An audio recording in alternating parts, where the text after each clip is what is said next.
Hello everyone, welcome to my channel. In previous ವಿಡಿಯೋನಲ್ಲಿ ratio ಅನಾಲಿಸಿಸಲ್ಲಿ first ಪಾರ್ಟ್ನಲ್ಲಿ ನಾವು ಲಿಕ್ವಿಡಿಟಿ ರೇಷಿಯೋ ಅಥವಾ ಶಾರ್ಟ್ ಟರ್ಮ್ ಸಾಲ್ವೆನ್ಸಿ ರೇಷಿಯೋಸ್ಗಳ ಬಗ್ಗೆ ತಿಳ್ಕೊಂಡಿದ್ವಿ. ವಿತ್ ಎಕ್ಸಾಂಪಲ್ಸ್ನ ಕೂಡ ಸಾಲ್ವ್ ಮಾಡಿದ್ವಿ. ಸೊ ಬ್ರೀಫಾಗಿ ಅದ್ರ ಬಗ್ಗೆ ತಿಳ್ಕೊಳ್ಳೋಣ. ಅದರಲ್ಲಿ ಲಿಕ್ವಿಡಿಟಿ ರೇಷಿಯೋ ಅಥವಾ ಶಾರ್ಟ್ ಟರ್ಮ್ ಸಾಲ್ವೆನ್ಸಿ ರೇಷಿಯೋನಲ್ಲಿ ನಾವು ಡಿಫ್ರೆಂಟ್ ರೇಷಿಯೋಸ್ಗಳನ್ನು ತಿಳ್ಕೊಂಡಿದ್ವಿ. ಯಾವ್ದ್ಯಾವುದು ಅಂದರೆ ಕರೆಂಟ್ ರೇಷಿಯೋ ಆಗಿರ್ಬೋದು, ಕ್ವಿಕ್ ರೇಷಿಯೋ ಆಗಿರ್ಬೋದು. ಅದ್ರ ಜೊತೆಯಲ್ಲಿ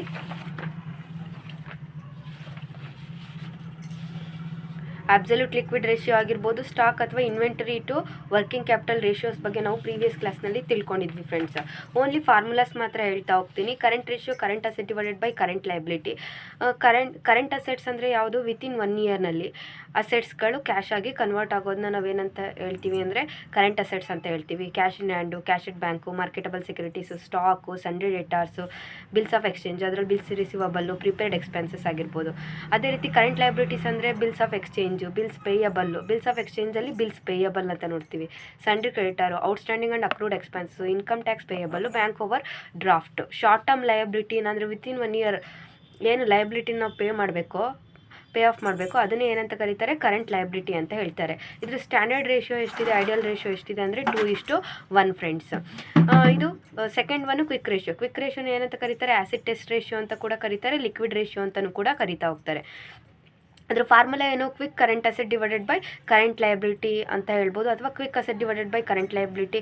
ಕ್ವಿಕ್ ಅಸೆಟ್ಗೂ ಕರೆಂಟ್ ಅಸೆಟ್ಗೂ ಏನು ಡಿಫ್ರೆನ್ಸ್ ಅಂದರೆ ಕರೆಂಟ್ ಅಸೆಟ್ನಲ್ಲಿ ಇನ್ಕ್ಲೂಡಿಂಗ್ ಇನ್ವೆಂಟ್ರಿ ಆಗಿರುತ್ತೆ, ಬಟ್ ಕ್ವಿಕ್ ಅಸೆಟ್ನಲ್ಲಿ ಏನು ಎಕ್ಸೆಪ್ಟ್ ಇನ್ವೆಂಟ್ರಿ ಆಗಿರುತ್ತೆ. ಉಳಿದಿರುವಂಥ ಎಲ್ಲ ಕರೆಂಟ್ ಅಸೆಟ್ ಏನಾಗಿರುತ್ತೆ ಅಂದರೆ ಕ್ವಿಕ್ ಅಸೆಟ್ಸ್ ಆಗಿರುತ್ತೆ ಫ್ರೆಂಡ್ಸ್.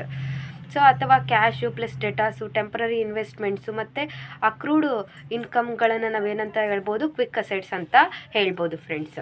ನೆಕ್ಸ್ಟು ಥರ್ಡ್ ಒನ್ ನಾವು ನೋಡಿದ್ವಿ. ಏನನ್ನ ನೋಡಿದ್ವಿ ಅಂದರೆ ಅಬ್ಸಲ್ಯೂಟ್ ಲಿಕ್ವಿಡ್ ರೇಷಿಯೋನ ಅಥವಾ ಕ್ಯಾಶ್ ಪೊಸಿಷನ್ ರೇಷಿಯೋ. ಇದಕ್ಕಿಂತ ಮುಂಚೆ ಇದ್ರ ಸ್ಟ್ಯಾಂಡರ್ಡ್ ರೇಷಿಯೋ, ಕ್ವಿಕ್ ರೇಷಿಯೋನ ಸ್ಟ್ಯಾಂಡರ್ಡ್ ರೇಷಿಯೋ ಎಷ್ಟಿದೆ ಅಂದರೆ 1:1 friends. So absolute liquid ratio ಅಥವಾ ಕ್ಯಾಶ್ ಪೊಸಿಷನ್ ರೇಷಿಯೋ ಅಂತಾರೆ. ಇದ್ರ formula cash on hand and at bank balance divided by current liability ಆಗಿರುತ್ತೆ friends. Next inventory to working capital ratio. Formula ಏನು? Inventory to working capital ratio ಅಂದರೆ inventory divided by working capital. Inventory divided working ಕ್ಯಾಪಿಟಲ್ನ ಯಾವ ರೀತಿ calculate ಮಾಡ್ತೀವಿ? Current asset minus current ಲೈಬಿಲಿಟಿನ ಏನಾಗಿರುತ್ತೆ? ಈ working capital ಆಗಿರುತ್ತೆ ಫ್ರೆಂಡ್ಸ್. ಸೊ ಇದರ ನೆಕ್ಸ್ಟ್ ಪಾರ್ಟ್ ಸೆಕೆಂಡ್ ಒನ್ ಮೇನ್ ನೋಡ್ತಾ ಇದ್ದೀವಿ. ಸೆಕೆಂಡ್ ಒನ್ ಕ್ಯಾಟಗರಿ ಯಾವುದು ಅಂದರೆ leverage or capital structure ratios. ಇದನ್ನು 1 by 1 ತಿಳ್ಕೊಳ್ಳೋಣ. ವಿತ್ ಎಕ್ಸಾಂಪಲ್ಸ್ನ ನಾವು ಸಾಲ್ವ್ ಮಾಡ್ತಾ ಹೋಗೋಣ. ಸೊ ಇದರಲ್ಲಿ ಮೊದಲನೇದಾಗಿ ಲಿವರೇಜ್ ರೇಷಿಯೋಸ್ ಅಥವಾ ಕ್ಯಾಪಿಟಲ್ ಸ್ಟ್ರಕ್ಚರ್ ರೇಷಿಯೋಸ್ ಅಂದರೆ ಅದು ಏನಕ್ಕೋಸ್ಕರ ಮೆಷರ್ ಮಾಡ್ತಾ ಹೋಗ್ತಾರೆ, ಅದು ಏನನ್ನು ಇಂಡಿಕೇಟ್ ಮಾಡ್ತಾ ಹೋಗುತ್ತೆ, ಇದು ಯಾವ ರೀತಿ ಹೆಲ್ಪ್ ಮಾಡುತ್ತೆ ರೇಷಿಯೋಸ್ ಕಂಪನೀಸ್ಗಳಿಗೆ ಅನ್ನೋದನ್ನು ನಾವು ತಿಳ್ಕೊಳ್ಬೇಕಾಗತ್ತೆ. ಲಿವರೇಜ್ ರೇಷಿಯೋ ಅಥವಾ ಕ್ಯಾಪಿಟಲ್ ಸ್ಟ್ರಕ್ಚರ್ ರೇಷಿಯೋಸು ಏನನ್ನು ಮೆಷರ್ ಮಾಡುತ್ತೆ ಅಂದರೆ relative interest of the lenders and proprietors in a business ಆರ್ಗನೈಸೇಷನ್ನ ಮೆಷರ್ ಮಾಡೋದು ಯಾವುದಾಗಿರುತ್ತೆ ಅಂದರೆ ಲಿವರೇಜ್ ಅಥವಾ ಕ್ಯಾಪಿಟಲ್ ಸ್ಟ್ರಕ್ಚರ್ ರೇಷಿಯೋಸ್ ಆಗಿರುತ್ತೆ ಫ್ರೆಂಡ್ಸ್. ಹಾಗಾದರೆ ಇದು ಏನನ್ನು ಇಂಡಿಕೇಟ್ ಮಾಡುತ್ತೆ ಅಂದರೆ ಲಾಂಗ್ ಟರ್ಮ್ ಸಾಲ್ವೆನ್ಸಿ ಪೊಸಿಷನ್ನ. Long term solvency position. Short term ಸಾಲ್ವೆನ್ಸಿನ ನಾವು ನೋಡೋದು ಎಲ್ಲಿ ಅಂದರೆ ಫಸ್ಟ್ ಒನ್ನು ಲಿಕ್ವಿಡಿಟಿ ರೇಷಿಯೋಸ್ನಲ್ಲಿ ನಾವು ನೋಡ್ತಾ ಹೋಗ್ತೀವಿ. Long term solvency of the ಪೊಸಿಷನಿಂದ ಆರ್ಗನೈಸೇಷನ್ನ ನಾವು ನೋಡೋದಾದರೆ ಎಲ್ಲಿ ನೋಡ್ತೀವಿ ಅಂದರೆ ಲಿವರೇಜ್ ಅಥವಾ ಕ್ಯಾಪಿಟಲ್ ಸ್ಟ್ರಕ್ಚರ್ ರೇಷಿಯೋಸ್ ಆಗಿರುತ್ತೆ ಫ್ರೆಂಡ್ಸ್. ಲಾಂಗ್ ಟರ್ಮ್ ಸಾಲ್ವೆನ್ಸಿ ಬಂದುಬಿಟ್ಟು leverage or capital structure ratio. ಅದೇ ಶಾರ್ಟ್ ಟರ್ಮ್ ಸಾಲ್ವೆನ್ಸಿ ಅಂತ ಹೇಳೋದು ಯಾವುದು? ಲಿಕ್ವಿಡಿಟಿ ರೇಷಿಯೋಸ್ಗಳು. ಯಾವುದು? ಕರೆಂಟ್ ರೇಷಿಯೋ ಅಥವಾ ಕ್ವಿಕ್ ರೇಷಿಯೋಸ್ ಆಗಿರ್ಬೋದು. ಅದೇ ಲಿವರೇಜ್ ಅಥವಾ ಕ್ಯಾಪಿಟಲ್ ಸ್ಟ್ರಕ್ಚರ್ ರೇಷಿಯೋ ಏನನ್ನು ಇಂಡಿಕೇಟ್ ಮಾಡುತ್ತೆ ಅಂದರೆ long term solvency of the ಪೊಸಿಷನಿಂದ ಆರ್ಗನೈಸೇಷನ್ನ ಇಂಡಿಕೇಟ್ ಮಾಡ್ತಾ ಹೋಗುತ್ತೆ. ಹಾಗಾದರೆ ಇದು ಯಾವ ರೀತಿ ಹೆಲ್ಪ್ ಮಾಡುತ್ತೆ ಈ ರೇಷಿಯೋಸ್ ಅಂದರೆ ಮ್ಯಾನೇಜ್ಮೆಂಟಿಗೆ ಪ್ರಾಪರಾಗಿ ಅಡ್ಮಿನಿಸ್ಟ್ರೇಷನ್ ಆಫ್ ದಿ ಕ್ಯಾಪಿಟಲ್ಗೆ, ಅಂದರೆ ಪ್ರಾಪರಾಗಿ ನಾವು ಕ್ಯಾಪಿಟಲ್ನ ಅಡ್ಮಿನಿಸ್ಟ್ರೇಟ್ ಮಾಡೋದಕ್ಕೆ ಮ್ಯಾನೇಜ್ಮೆಂಟ್ಗೆ ಹೆಲ್ಪ್ ಮಾಡುವಂಥ ರೇಷಿಯೋಸ್ ಆಗಿರುತ್ತೆ. ಯಾವುದು ಅಂದರೆ ಲಿವರೇಜ್ ಅಥವಾ capital structure ratios friends.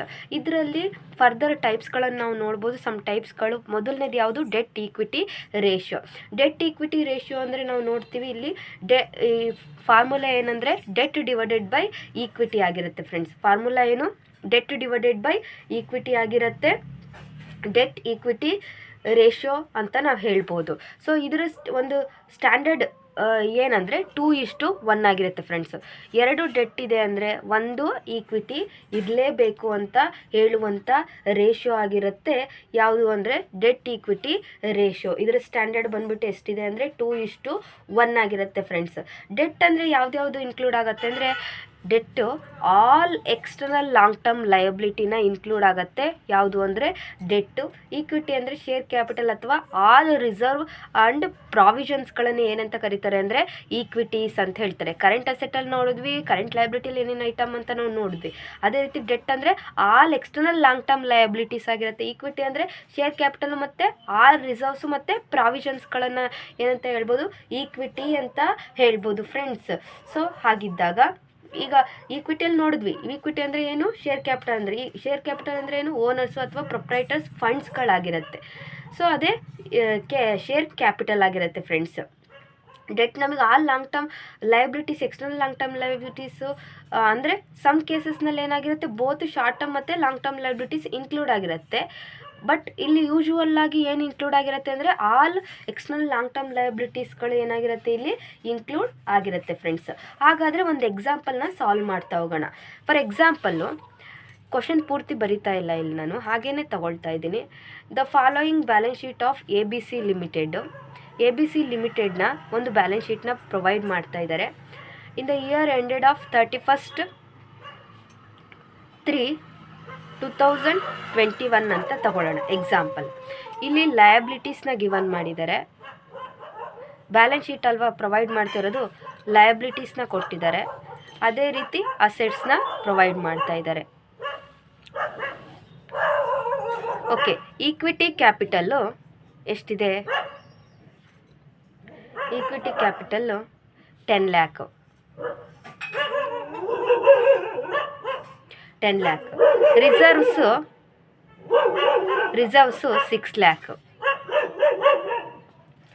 Long term loans 26 lakh. Okay, ನಾನು ಆಲ್ರೆಡಿ ಬರೆದಿದ್ದೀನಿ.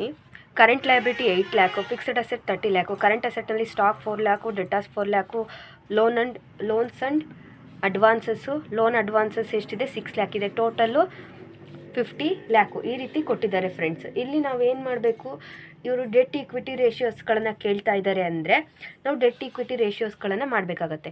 ಡೆಟ್ ಈಕ್ವಿಟಿ ರೇಷಿಯೋಗೆ ಫಾರ್ಮುಲಾ ಏನಂತ ಹೇಳಿದೆ? ಡೆಟ್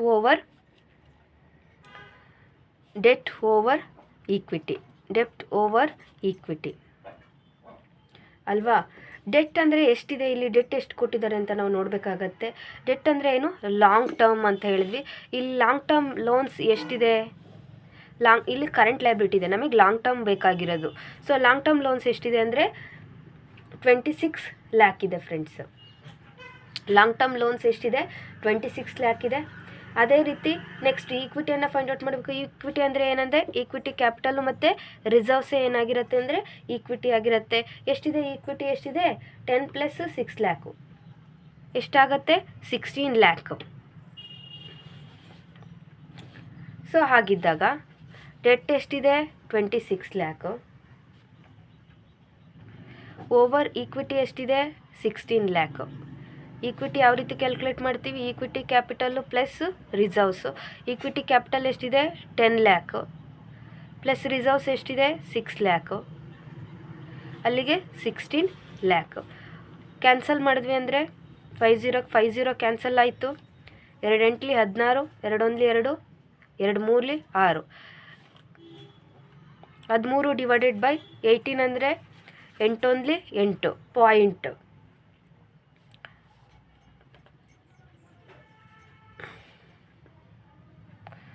5. ಶೇಷ 5 ಉಳಿದಿದೆ. ಪಾಯಿಂಟ್ ಇಟ್ಕೊಂಡು 0. 8 6 48, ಬ್ಯಾಲೆನ್ಸ್ 2 ಆಯಿತು. ಪಾಯಿಂಟ್ ಇಟ್ಟಿದ್ದೀನಿ ಆಲ್ರೆಡಿ. 8 2 16, 4 8 5 40. ಅಲ್ಲಿಗೆ ಆನ್ಸರ್ ಏನು? 1.625 ಫ್ರೆಂಡ್ಸ್. ಎಷ್ಟು ಆನ್ಸರ್ ಎಷ್ಟಾಗಿದೆ ಅಂದರೆ 1.625. ಡೆಟ್ ಈಕ್ವಿಟಿ ರೇಷಿಯೋ ಎಷ್ಟಿದೆ? 1.625 ಫ್ರೆಂಡ್ಸ್. ಈ ರೀತಿ ನಾವೇನು ಮಾಡಬೇಕಾಗತ್ತೆ? ಕ್ಯಾಲ್ಕುಲೇಷನ್ನ ಮಾಡಬೇಕಾಗತ್ತೆ ಕ್ವಶನ್ಸ್ಗಳನ್ನು ಪ್ರೊವೈಡ್ ಮಾಡಿದರೆ. ನೆಕ್ಸ್ಟ್ ಬಂದುಬಿಟ್ಟು ಪ್ರೊಪ್ರೈಟರಿ ರೇಷಿಯೋ ಅಥವಾ ನೆಟ್ವರ್ತ್ ರೇಷಿಯೋ ಅಂತ ಕರಿತಾ ಹೋಗ್ತಾರೆ. ಪ್ರೊಪ್ರೈಟರಿ ರೇಷಿಯೋಗೆ ಇನ್ನೊಂದೊಂದು ನೇಮ್ ಏನಿದೆ ಅಂದರೆ ನೆಟ್ವರ್ತ್ ರೇಷಿಯೋ ಅಂತ ಕರೀತಾರೆ ಅಥವಾ ಓನರ್ಸ್ ಫಂಡ್ ರೇಷಿಯೋ ಅಂತ ಕೂಡ ಕರೀತಾರೆ. ಅನದರ್ ಒನ್ ನೇಮ್ ಏನು? Owners fund ratio friend. Owners fund ratio ಅಂತ ಕೂಡ ಹೇಳ್ತಾ ಹೋಗ್ತಾರೆ, ಅಥವಾ ಶೇರ್ ಹೋಲ್ಡರ್ ಈಕ್ವಿಟಿ ರೇಷಿಯೋ ಅಂತ ಕರೀತಾರೆ, ಅಥವಾ ಈಕ್ವಿಟಿ ರೇಷಿಯೋ ಅಂತ ಕರೀತಾರೆ. ಈ ರೀತಿ ಡಿಫ್ರೆಂಟ್ ನೇಮ್ಸಲ್ಲಿ ಹೇಳ್ತಾರೆ. ಯಾವುದನ್ನ ಅಂದರೆ ನೆಟ್ವರ್ತ್ ರೇಷಿಯೋನ. ನೆಟ್ವರ್ತ್ ರೇಷಿಯೋ ಅನದರ್ ನೇಮ್ಸ್ಗಳು ಯಾವುದು? Proprietary ratio, owners fund ratio, shareholder equity ratio ಅಥವಾ ನೆಟ್ವರ್ತ್ ರೇಷಿಯೋ ಅಂತ ಕೂಡ ಹೇಳ್ತಾ ಹೋಗ್ತಾರೆ ಫ್ರೆಂಡ್ಸ್. ಇದು ಏನು ಎಕ್ಸ್ಪ್ರೆಸ್ ಮಾಡುತ್ತೆ ಅಂದರೆ relationship between the contribution of owners ಮತ್ತು ಕಾಂಟ್ರಿಬ್ಯೂಷನ್ ಆಫ್ ಓನರ್ಸ್ ಪ್ಲಸ್ ಔಟ್ಸೈಡರ್ಸ್ನ ಕೂಡ ಇದೇನು ಮಾಡುತ್ತೆ ಅಂದರೆ ರಿಲೇಷನ್ಶಿಪ್ನ ಎಕ್ಸ್ಪ್ರೆಸ್ ಮಾಡ್ತಾ ಹೋಗುತ್ತೆ. ಅಂದರೆ contribution of owners fund divided by contribution of owners plus outsider fund ಆಗಿರುತ್ತೆ. ಸೊ ಈ ರೀತಿ ಎಕ್ಸ್ಪ್ರೆಸ್ ಮಾಡೋದು ಯಾವುದು ಅಂದರೆ ನೆಟ್ವರ್ತ್ ರೇಷಿಯೋ. ಫಾರ್ಮುಲಾ ಏನು? Owners fund divided by total fund ಅಂತಲೂ ಹೇಳ್ಬೋದು, ಅಥವಾ net worth divided by total asset ಅಂತಲೂ ಕೂಡ ಹೇಳ್ಬೋದು ಫ್ರೆಂಡ್ಸ್. ಸೊ ಹಾಗಾದರೆ ಈ ಟೋಟಲ್ ಅಸೆಟಲ್ಲಿ ಏನು ಇನ್ಕ್ಲೂಡ್ ಆಗುತ್ತೆ ಅಂದರೆ ಫಿಕ್ಸ್ಡ್ ಅಸೆಟ್ ಪ್ಲಸ್ ಕರೆಂಟ್ ಅಸೆಟ್ನ ಇನ್ಕ್ಲೂಡ್ ಆಗ್ತಾ ಹೋಗುತ್ತೆ. Fixed assets plus current asset ಇದು ಟೋಟಲ್ ಆಗಿ ಏನಂತ ಕರೀತಾರೆ? ಟೋಟಲ್ ಫಂಡ್ಸ್ ಆಗುತ್ತೆ ಅಥವಾ ಟೋಟಲ್ ಅಸೆಟ್ಸ್ ಅಂತ ಕರೀತಾರೆ. ಓನರ್ಸ್ ಫಂಡ್ ನಮಗೆ ಗೊತ್ತಿದೆ, ಅದ್ರ ಜೊತೆಗೆ ನೆಟ್ವರ್ತ್ ಅಂತಲೂ ಕೂಡ ಹೇಳ್ತಾ ಹೋಗ್ತಾರೆ ಫ್ರೆಂಡ್ಸ್. ಹಾಗಿದ್ದಾಗ ಇದ್ರದ್ದೊಂದು ಎಕ್ಸಾಂಪಲ್ನ ನಾವು ತಗೊಳ್ಳೋಣ. For example okay, example previous question ಇದೆ ಅಲ್ವಾ, ಇದ್ರ ಬೇಸಿಸ್ ಮೇಲೆ ಮಾಡ್ತಾ ಹೋಗೋಣ. ಹಾಗಾದರೆ ಈ ಪ್ರೀವಿಯಸ್ ಕ್ವಶನ್ ಬೇಸಿಸ್ ಮೇಲೆ ಬ್ಯಾಲೆನ್ಸ್ ಶೀಟ್ ಆಲ್ರೆಡಿ ಇದೆ ನಮಗೆ, ಈ ಕ್ವಶನ್ ಮೇಲೆ ಮಾಡೋಣ. ಸೆಕೆಂಡ್ ಒನ್ ರೇಷಿಯೋ ಕೂಡ. ಸೆಕೆಂಡ್ ಒನ್ ರೇಷಿಯೋ ಏನು? ನೆಟ್ವರ್ತ್ ರೇಷಿಯೋ, ಅಥವಾ ಇದನ್ನ ಏನಂತ ಕರೀತಾರೆ? Proprietary ratio. ಇದ್ರದ್ದು ಫಾರ್ಮುಲಾ ಏನು? Owners funds over total funds, ಅಥವಾ net worth over total assets. Okay, ಇಲ್ಲಿ ಓನರ್ಸ್ ಫಂಡ್ಸ್ ಎಷ್ಟಿದೆ? ಓನರ್ ಫಂಡ್ಸ್ ಅಂದರೆ ಯಾವುದು? ಈಕ್ವಿಟಿ ಕ್ಯಾಪಿಟಲ್ ಮತ್ತು ರಿಸರ್ವ್ ನಮಗೇನಾಗಿರುತ್ತೆ? ಓನರ್ಸ್ ಫಂಡ್ ಆಗಿರುತ್ತೆ. ಇಲ್ಲೆಷ್ಟು ಓನರ್ಸ್ ಫಂಡ್ಸ್ ಎಷ್ಟಿದೆ? 10 lakh ಪ್ಲಸ್ 6 lakh ಎಷ್ಟಿದೆ ಅಂದರೆ 16 lakh. ಟೋಟಲ್ ಫಂಡ್ಸ್ ಅಥವಾ ಟೋಟಲ್ ಅಸೆಟ್ಸ್ ಅಂದರೆ over all fixed assets plus current assets ಆಗಿರುತ್ತೆ. ಫಿಕ್ಸ್ಡ್ ಅಸೆಟ್ 36 lakh ಇದೆ, ಕರೆಂಟ್ ಅಸೆಟ್ಸ್ ಎಲ್ಲ ಇನ್ಕ್ಲೂಡ್ ಆಗಿ ಟೋಟಲ್ ಅಸೆಟ್ಸ್ ಎಷ್ಟಿದೆ ಅಂದರೆ 50 lakh ಫ್ರೆಂಡ್ಸ್. ಸೊ ಹಾಗಿದ್ದಾಗ 5 zeros 5 cancel, 2 8 16, 2 2 4, 2 5 10, 8 divided by 25. 8 divided by 25 ಅಂದರೆ 0.32 ಫ್ರೆಂಡ್ಸ್. ನೆಟ್ವರ್ತ್ ಅಥವಾ ಪ್ರೊಪ್ರೈಟರಿ ರೇಷಿಯೋ ಎಷ್ಟಾಗಿರುತ್ತೆ ಅಂದರೆ 0.32. ಸೊ ನೆಕ್ಸ್ಟ್ ಥರ್ಡ್ ಒನ್ ಯಾವುದು ಅಂದರೆ ಫಿಕ್ಸ್ಡ್ ಅಸೆಟ್ಸ್ ಅಥವಾ ನೆಟ್ವರ್ತ್ ರೇಷಿಯೋಸ್ ಅಂತಲೂ ಕೂಡ ಹೇಳ್ತಾರೆ. ಇದನ್ನು ಕೂಡ ಏನಂತ ಕರೀತಾರೆ ಅಂದರೆ ನೆಟ್ವರ್ತ್ ರೇಷಿಯೋ ಅಂತ ಕರೀತಾರೆ. ಯಾವುದನ್ನ? ಫಿಕ್ಸ್ಡ್ ಅಸೆಟ್ಸ್ ರೇಷಿಯೋ ಅಂತಲೂ ಹೇಳ್ತಾರೆ, ಅದೇ ರೀತಿ ನೆಟ್ವರ್ತ್ ರೇಷಿಯೋ ಅಂತ ಕೂಡ ಹೇಳ್ತಾರೆ ಇದನ್ನು ಕೂಡ. ಸೊ ಹಾಗಿದ್ರೆ ಇದು ಏನಕ್ಕೆ ಹೆಲ್ಪ್ ಮಾಡುತ್ತೆ ಅಂದರೆ ಇದು ರಿಲೇಷನ್ಶಿಪ್ನ ಎಕ್ಸಿಸ್ಟ್ ಮಾಡುತ್ತೆ ಅಥವಾ ಸಿಗ್ನಿಫೈ ಮಾಡ್ತಾ ಹೋಗುತ್ತೆ. ಯಾವುದ್ರ ರಿಲೇಟೆಡ್ ಆಗಿ ಅಂದರೆ ಫಿಕ್ಸ್ಡ್ ಅಸೆಟ್ಸು ಮತ್ತು ನೆಟ್ವರ್ತ್ ರಿಲೇಟೆಡ್ ಆಗಿ. ಸೊ ಅದನ್ನು ಏನಂತ ಕರೀತಾರೆ ಅಂದರೆ fixed assets to net worth ratio, fixed assets to net worth ratio ಅಂತ ಕರೀತಾರೆ. ಇಲ್ಲಿ ಪ್ರೊಪ್ರೈಟರಿ ಅಥವಾ ನೆಟ್ವರ್ತ್ ರೇಷಿಯೋ ಅಂತಾರೆ, ಇದು fixed asset to net worth ratio ಅಂತ ಕರೀತಾರೆ.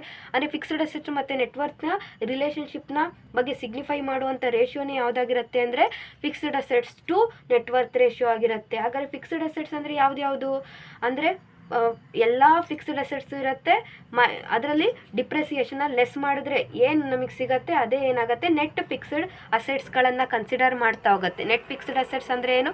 ಫಿಕ್ಸ್ಡ್ ಅಸೆಟ್ಸ್ನಲ್ಲಿ ಲೆಸ್ ಡಿಪ್ರೆಸಿಯೇಷನ್ನ ಲೆಸ್ ಮಾಡಿದ್ರೆ ಉಳಿದಿರೋದು ಏನು ಸಿಗುತ್ತೆ ಅದೇ ನಮಗೆ ಏನಾಗಿರುತ್ತೆ ಅಂದರೆ ನೆಟ್ ಫಿಕ್ಸ್ಡ್ ಅಸೆಟ್ಸ್ ಆಗಿರುತ್ತೆ ಫ್ರೆಂಡ್ಸ್.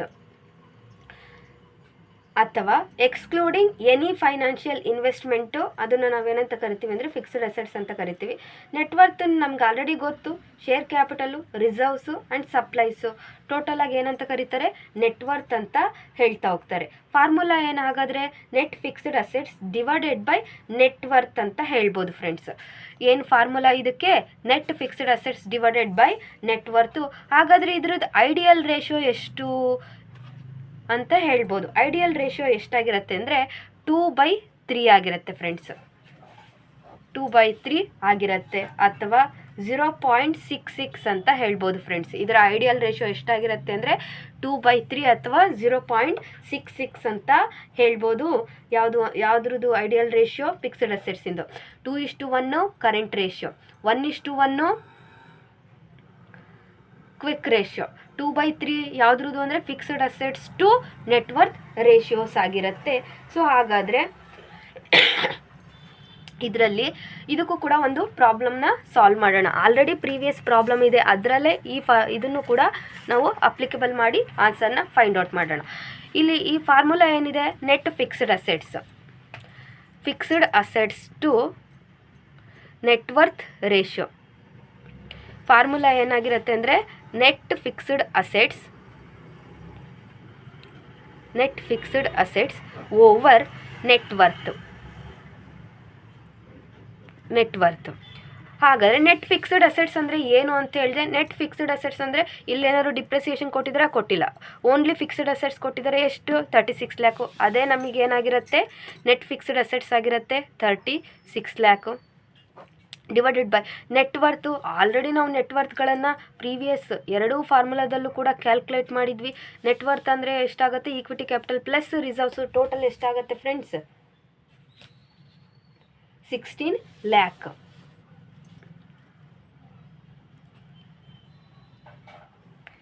Five zero cancel. 2 ಎಂಟ್ಲಿ 16, 2 ಒಂದ್ಲಿ 2, 2 ಎಂಟ್ಲಿ 16.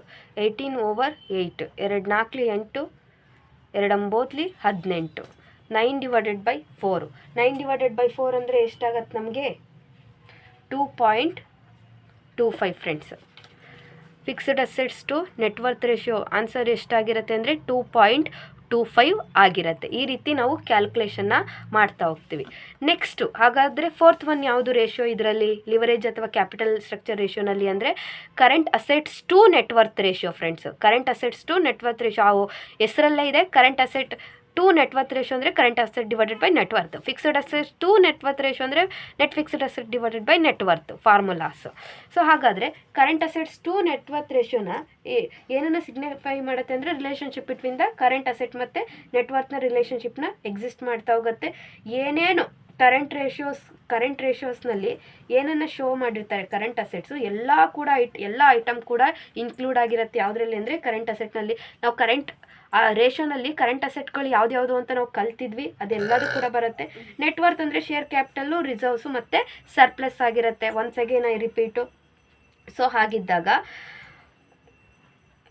ಇದರಲ್ಲಿ ನಾವು ಕ್ಯಾಲ್ಕುಲೇಟ್ ಮಾಡ್ತಾ ಹೋಗ್ತೀವಿ. ಎಕ್ಸಾಂಪಲ್ ನೋಡೋಣ. ಒಂದು ಎಕ್ಸಾಂಪಲ್ ಯಾವ ರೀತಿ ಕ್ಯಾಲ್ಕುಲೇಟ್ ಮಾಡ್ತೀವಿ ಅಂದರೆ ಸೇಮ್ ಪ್ರೀವಿಯಸ್ ಎಕ್ಸಾಂಪಲ್ಲಿ ಏನಂತ ಕ್ವಶನ್ ನಾವು ನೋಡಿದ್ವಿ. ಕ್ವಶನ್ ಸೇಮ್ ಇದೆ. ಇಲ್ಲಿ ಏನು ಚೇಂಜ್ ಆಗುತ್ತೆ? ಕರೆಂಟ್ ಅಸೆಟ್ ಕೇಳ್ತಾರೆ. ಕರೆಂಟ್ ಅಸೆಟ್ನ ಟೋಟಲ್ಲು ನಾವು ನೋಡಬೇಕು. Stock, debtors, loans and advances ಎಲ್ಲ ಏನಾಗುತ್ತೆ? ಕರೆಂಟ್ ಅಸೆಟ್ಸ್ ಆಗಿರುತ್ತೆ. ಓವರ್ ದ ನೆಟ್ವರ್ತ್ ಏನು? ಈಕ್ವಿಟಿ ಮತ್ತು ರಿಸರ್ವ್ಸು ಮತ್ತು ಸರ್ಪ್ಲಸ್ ಕೊಟ್ಟಿದ್ದಾರೆ? ಕೊಟ್ಟಿಲ್ಲ. ಈಕ್ವಿಟಿ ಮತ್ತು ಕ್ಯಾಪಿಟಲ್ ಇದೆ, ಅವೆರಡನ್ನ ಟೋಟಲ್ ಮಾಡಬೇಕು. ಸೇಮ್ ಕ್ವಶನ್ ಆಗಿದೆ. ಸೇಮ್ ಕ್ವಶನಲ್ಲಿ ಸಾಲ್ವ್ ಮಾಡ್ತಾ ಹೋಗೋಣ. ಇಲ್ಲಿ ಸಾಲ್ವ್ ಮಾಡ್ತಾ ಇದ್ದೀನಿ. ಯಾವುದು? Current assets to net worth ratio friends. Formula ಏನು? ಕರೆಂಟ್ ಅಸೆಟ್ ಓವರ್ ನೆಟ್ವರ್ತ್ ಆಗಿರುತ್ತೆ. ಕರೆಂಟ್ ಅಸೆಟ್ ಎಷ್ಟಿದೆ? Stock, debtors, loans and advances 8 plus 6 14 ಆಗುತ್ತೆ. 14 ಲ್ಯಾಕ್ ಡಿವೈಡೆಡ್ ಬೈ ನೆಟ್ವರ್ತ್. ಅವಾಗಲಿಂದನೂ ಹೇಳ್ತಿದ್ದೀನಿ 16 ಲ್ಯಾಕ್. ಸೇಮ್ ಕ್ವಶನ್ ಅಲ್ವಾ? 16 ಲ್ಯಾಕ್ ಡಿವೈಡ್ ಮಾಡಿದ್ವಿ ಅಂದರೆ ಕ್ಯಾನ್ಸಲ್ ಆಯಿತು. 5 2 ಎಂಟ್ಲಿ 16, 2 7 14. 7/8 ಅಂದರೆ 0. ಫುಲ್ಲು ಡಿವೈಡ್ ಮಾಡಿದಾಗ 875 ಆಗಿರುತ್ತೆ current assets to net worth ratios friends. ಈ ರೀತಿ ಕ್ಯಾಲ್ಕುಲೇಟ್ ಮಾಡ್ತಾ ಹೋಗ್ತೀವಿ. ಹಾಗಾದರೆ ನೆಕ್ಸ್ಟ್ ಒನ್ ನೋಡೋಣ. ಸಾಲ್ವೆನ್ಸಿ ರೇಷಿಯೋ ಯಾವ ರಿಲೇಷನ್ಶಿಪ್ನ ಎಕ್ಸಿಸ್ಟ್ ಮಾಡ್ತಾ ಇದೆ ಅಂದರೆ ಟೋಟಲ್ ಅಸೆಟ್ ಮತ್ತು ಟೋಟಲ್ ಲಯಬಿಲಿಟಿ ರಿಲೇಷನ್ಶಿಪ್ನ ಇಂಡಿಕೇಟ್ ಮಾಡೋದು ಯಾವುದಾಗಿರುತ್ತೆ ಅಂದರೆ ಸಾಲ್ವೆನ್ಸಿ ರೇಷಿಯೋ ಆಗಿರುತ್ತೆ. ಇದು ಟೋಟಲ್ ಅಸೆಟ್ ಅಂದರೆ ಯಾವುದು ಅಂದರೆ ಬ್ಯಾಲೆನ್ಸ್ ಶೀಟ್ ಸೈಡ್ನಲ್ಲಿರುವಂಥ ಟೋಟಲ್ ಅಸೆಟ್ಸ್ ಏನು ಡಿಟರ್ಮೈನ್ ಮಾಡುತ್ತೆ ಅದನ್ನೇ ನಾವು ಕನ್ಸಿಡರ್ ಮಾಡ್ತಾ ಹೋಗ್ತೀವಿ. ಇದರಲ್ಲಿ ಫಿಕ್ಸ್ಡ್ ಅಸೆಟ್ಸು ಇರುತ್ತೆ, ಅದೇ ರೀತಿ ಕರೆಂಟ್ ಅಸೆಟ್ಸು ಕೂಡ ಇನ್ಕ್ಲೂಡ್ ಆಗಿರುತ್ತೆ. ಯಾವುದು ಅಂದರೆ ಟೋಟಲ್ ಅಸೆಟ್ಸ್ನಲ್ಲಿ ಟೋಟಲ್ ಲಯಬಿಲಿಟಿ ಅಂದರೆ ಗೊತ್ತು, ಲಯಬಿಲಿಟಿ ಸೈಡ್ ಟೋಟಲ್ ಅಂತ ಹೇಳ್ಬೋದು ಫ್ರೆಂಡ್ಸ್. ಸೊ ಹಾಗಿದ್ದಾಗ ಲಯಬಿಲಿಟಿ ಸೈಡ್ ಟೋಟಲ್ ಇರುತ್ತೆ, ಬಟ್ ಆದರೆ ಎಕ್ಸೆಪ್ಟ್ ಏನನ್ನು ನೆಟ್ವರ್ತನ್ನ ಬಿಟ್ಟು ಉಳಿದಿರುವಂಥ ಲಯಬಿಲಿಟೀಸ್ನ ನಾವು ಲಯಬಿಲಿಟೀಸ್ ಸೈಡ್ ಅಂದರೆ ಲಯಬಿಲಿಟೀಸ್ ಪೂರ್ತಿ ತೊಗೊಳ್ಳಲ್ಲ, ಎಕ್ಸೆಪ್ಟ್ ಏನು ನೆಟ್ವರ್ತನ್ನ ಬಿಟ್ಟು ಉಳಿದಿರುವಂಥ ಅಮೌಂಟನ್ನು ನಾವು ಏನು ಮಾಡ್ತಾ ಹೋಗ್ತೀವಿ, ತಗೊಳ್ತಾ ಹೋಗ್ತೀವಿ, ಉಳಿದಿರುವಂಥ ಲಯಬಿಲಿಟಿನ ಕನ್ಸಿಡರ್ ಮಾಡ್ತಾ ಹೋಗ್ತೀವಿ. ಅದೇ ಏನಾಗಿರುತ್ತೆ, ಟೋಟಲ್ ಲಯಬಿಲಿಟೀಸ್ ಆಗಿರುತ್ತೆ. ಸೊ ಇದರಲ್ಲಿ ಶಾರ್ಟ್ ಟರ್ಮ್ ಲಯಬಿಲಿಟಿನೂ ಇರುತ್ತೆ, ಲಾಂಗ್ ಟರ್ಮ್ ಲಯಬಿಲಿಟಿ ಕೂಡ ಇನ್ಕ್ಲೂಡ್ ಆಗಿರುತ್ತೆ ಫ್ರೆಂಡ್ಸ್. ಸೊ ಆಗಿದ್ದಾಗ ಸೇಮ್ ಪ್ರೀವಿಯಸ್ ಪ್ರಾಬ್ಲಮ್ನೇ ನಾವು ತೊಗೊಂಡು ಸಾಲ್ವ್ ಮಾಡ್ತಾ ಹೋಗೋಣ. ಇದಕ್ಕೆ ಸಾಲ್ವೆನ್ಸಿ ರೇಷಿಯೋಗೆ ಫಾರ್ಮುಲಾ ಆಗಾದರೆ ಏನು, total asset over the total liability. Total assets ಅಂದರೆ ಎಷ್ಟಿದೆ, ಫಿಕ್ಸ್ಡ್ ಅಸೆಟ್ಸು ಇನ್ಕ್ಲೂಡ್ ಆಗುತ್ತೆ, ಕರೆಂಟ್ ಅಸೆಟ್ಟು. ಟೋಟಲ್ ಅಸೆಟ್ ನಮಗೆ ಎಷ್ಟಿದೆ, ಪೂರ್ತಿ ಸಿಗ್ತಾ ಇದೆ ಎಷ್ಟು, 50 ಲ್ಯಾಕ್. ಟೋಟಲ್ ಲಯಬಿಲಿಟಿ ಅಂದರೆ ಕರೆಂಟ್ ಲಯಬಿಲಿಟಿನೂ ಇನ್ಕ್ಲೂಡ್ ಆಗುತ್ತೆ, ಶಾರ್ಟ್ ಟರ್ಮ್ ಲಯಬಿಲಿಟಿನೂ ಇನ್ಕ್ಲೂಡ್ ಆಗುತ್ತೆ, ಲಾಂಗ್ ಟರ್ಮ್ ಲಯಬಿಲಿಟಿನೂ ಇನ್ಕ್ಲೂಡ್ ಆಗುತ್ತೆ, ಎಕ್ಸೆಪ್ಟ್ ನೆಟ್ವರ್ತ್ ಆಗಿರುತ್ತೆ. Long term loans plus current liability ನಾವು ಟೋಟಲ್ ಮಾಡಬೇಕಾಗತ್ತೆ. ಫಾರ್ಮುಲಾ ಏನಂತ ಹೇಳಿದೆ ಸಾಲ್ವೆನ್ಸಿ ರೇಷಿಯೋಗೆ,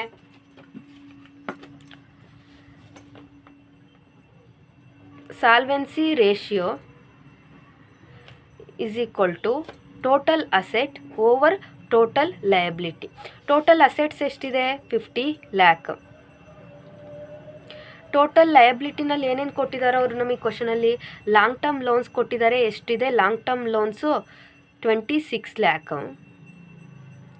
ಅದ್ರ ಜೊತೆನಲ್ಲಿ ಅವರು ಕರೆಂಟ್ ಲಯಬಿಲಿಟಿನ ಪ್ರೊವೈಡ್ ಮಾಡಿದ್ದಾರೆ. ಎಷ್ಟಿದೆ current liability, 8 lac.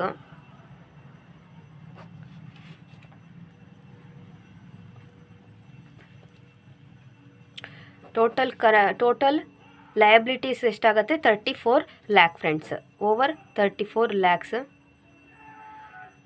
5 zeros 5 0 cancel, divide ಮಾಡಿ, 2 1 2, 2 7 14, 2 25 50 ಆಗುತ್ತೆ. 25 over 17. 25 over 17 ಅಂದರೆ ಆನ್ಸರ್ ಎಷ್ಟಾಗುತ್ತೆ ಅಂದರೆ 1.47 ಸಾಲ್ವೆನ್ಸಿ ರೇಷಿಯೋ ಆಗಿರುತ್ತೆ ಫ್ರೆಂಡ್ಸ್. 1.47 solvency ratio. ಸೊ ಇದರಲ್ಲಿ ಲಾಸ್ಟ್ ಒನ್ನು, 6th ಒನ್ನು ಯಾವುದರಲ್ಲಿ, ಲಿವರೇಜ್ ಅಥವಾ ಕ್ಯಾಪಿಟಲ್ ಸ್ಟ್ರಕ್ಚರ್ ರೇಷಿಯೋಸ್ನಲ್ಲಿ ಲಾಸ್ಟ್ ಒನ್ ಯಾವುದು, capital gearing ratio friends. Capital gearing ರೇಷಿಯೋನು ಕೂಡ ನೋಡೋಣ ಏನು ಅಂತ. ಕ್ಯಾಪಿಟಲ್ ಗಿಯರಿಂಗ್ ರೇಷಿಯೋ ಅಂದರೆ ಇದು ರಿಲೇಷನ್ಶಿಪ್ನ ಇಂಡಿಕೇಟ್ ಮಾಡುತ್ತೆ. ಯಾವುದ್ರದ್ದು ಅಂದರೆ source of finance which carries fixed obligations and equity share holder ಫಂಡಿನ ರಿಲೇಷನ್ಶಿಪ್ನ ಏನು ಇಂಡಿಕೇಟ್ ಮಾಡೋದು ಯಾವುದಾಗಿರುತ್ತೆ ಅಂದರೆ ಕ್ಯಾಪಿಟಲ್ ಗಿಯರಿಂಗ್ ರೇಷಿಯೋ ಆಗಿರುತ್ತೆ. ಹಾಗಾದರೆ ಫಿಕ್ಸ್ಡ್ ಆಬ್ಲಿಗೇಷನ್ಸ್ ಅಂದರೆ ಯಾವ್ದು ಅಂತ ನಮಗೆ ಇಂಪಾರ್ಟೆಂಟ್ ಆಗುತ್ತೆ. ಫಿಕ್ಸ್ಡ್ ಆಬ್ಲಿಗೇಷನ್ಸ್ ಯಾವುದು ಅಂದರೆ fixed in interest in bearing loans, debentures, deposits, ಅದೇ ರೀತಿ fixed dividend bearing preferences shares ಆಗಿರ್ಬೋದು. ಇದಿಷ್ಟು ಕೂಡ ಇನ್ಕ್ಲೂಡ್ ಆಗಿರುತ್ತೆ ಯಾವುದರಲ್ಲಿ ಅಂದರೆ ಕ್ಯಾಪಿಟಲ್ ಗಿಯರಿಂಗ್ ರೇಷಿಯೋಸ್ನಲ್ಲಿ.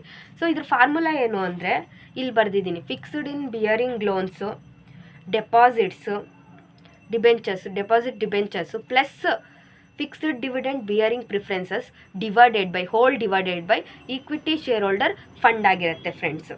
ಹಾಗಾದರೆ ಇದಕ್ಕೂ ಕೂಡ ಒಂದು ಎಕ್ಸಾಂಪಲ್ಸ್ನ ತೊಗೊಂಡು ನಾವು ಸಾಲ್ವ್ ಮಾಡ್ತಾ ಹೋಗೋಣ.